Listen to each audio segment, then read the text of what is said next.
For today's announcements, I'd just like to encourage you to continue to care for yourself and those around you during this COVID-19 pandemic.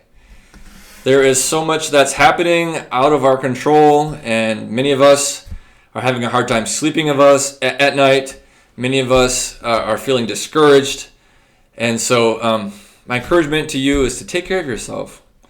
Get some exercise, eat some good food, go outside and stay 6 feet away, but enjoy some nature and maybe dig deeper into your devotional practices. Spend some time in God's Word, spend some time praying.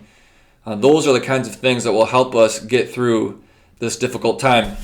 Katie, our administrator, sent out some suggestions from Kay Warren earlier this week, and I encourage you to take advantage of those suggestions as well. This is not an easy thing to live with, and so we need to be intentional about caring for ourselves. I'd like to remind you that on Tuesdays at 10:10 we have a check-in. It's a time for us to see each other's faces, hear each other's stories, and to pray for one another. So if you have not yet participated in one of our 10:10 check-ins, I encourage you to do so. I send out a link on Mondays for our conversation on Tuesdays. When Tuesday comes, you just click on the link and it immediately takes you into our virtual meeting room where we can gather as Bethel Church and say hi to one another. It's been really encouraging for me, and I think you'll be encouraged too. Care Ministries is distributing food.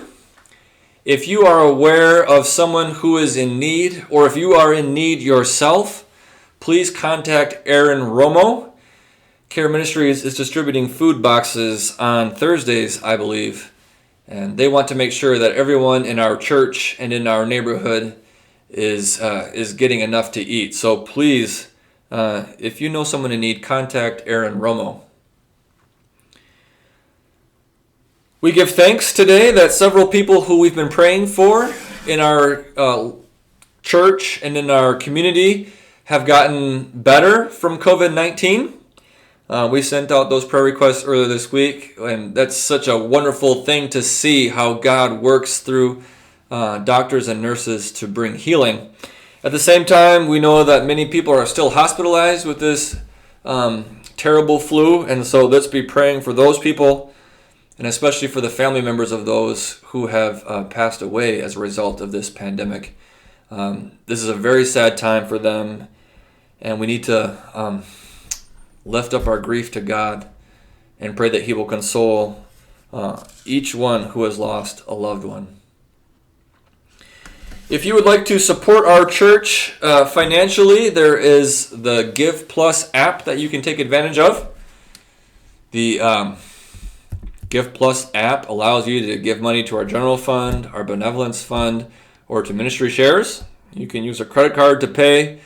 It's not too hard to use. I was able to give to Bethel using that app. There's also a button on our webpage that allows you to give to Bethel Church. Our website is Bethel Sun Valley. What is it? Yeah, bethelsunvalley.org or .com. I can't forget right now, but anyway, you can find it, and if you can find it, you can take advantage of that button. Otherwise, you can also write a check to Bethel Church. We are so happy for whatever you're able to contribute in support of our ministries during this time. We'll now be listening to an offertory. As we listen to this offertory, let us give ourselves to God. That offertory will be followed by our prayers of the people, led by Douglas Aguilar. So let's just pray. Let's prepare ourselves to give ourselves through music and through prayer in these next few moments.